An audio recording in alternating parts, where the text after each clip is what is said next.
We had men that many of them had gone to college, many of them had even got some flying in. They came to Tuskegee and they trained over 300 men to fly.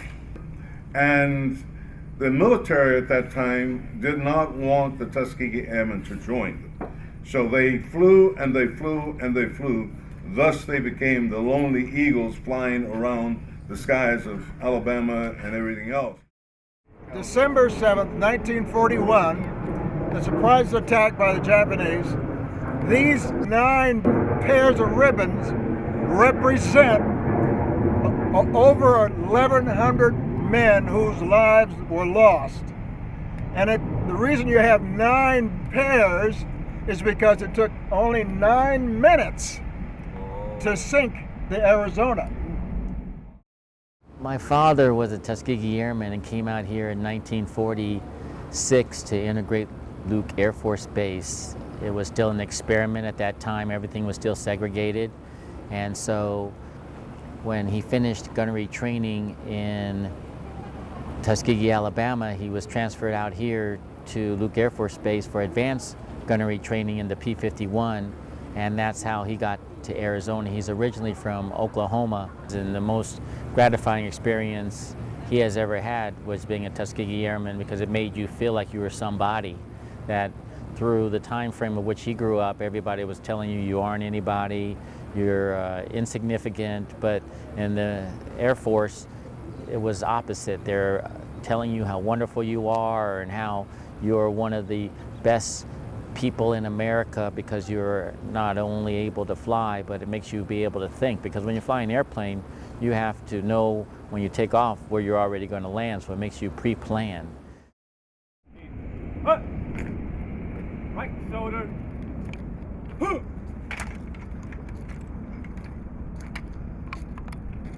Colors, ready, cut. Forward.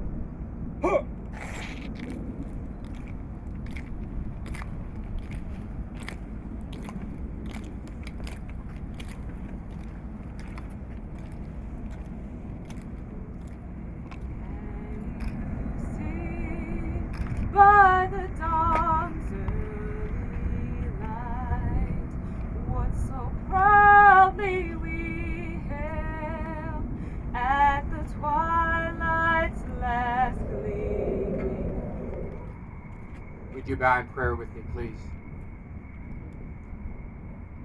Dear Father, we are grateful for a time to remember. We are grateful for a time to commemorate a legacy that has been built out of hearts and souls and lives in difficult times that endurance took people through. Some of our Canadian veterans: Tommy Wall, Bing Chu, George Chow, Monty Moynihan, Peggy Lee, and Herb Lynn.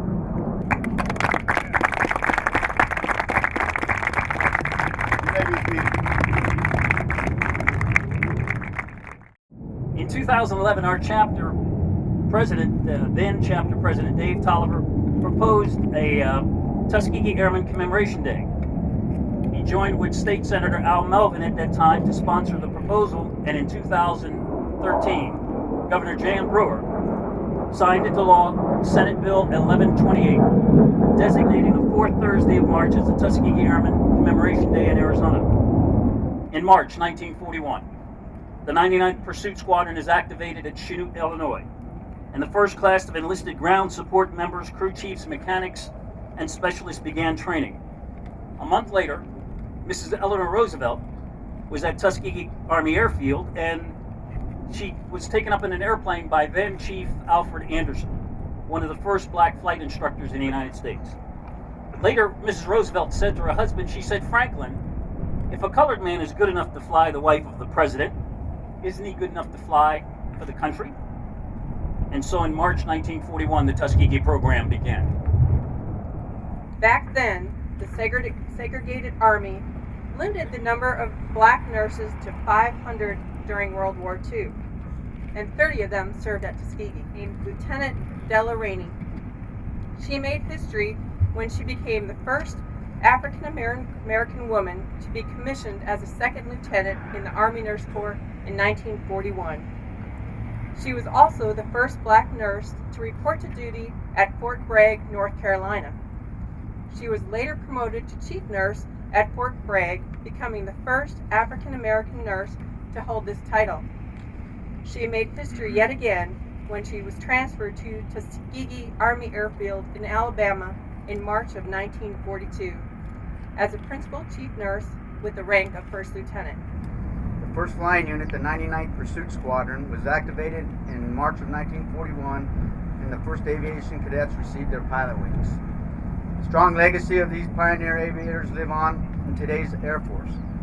Here at the 944th, we feel a special bond with our Tuskegee brothers and sisters.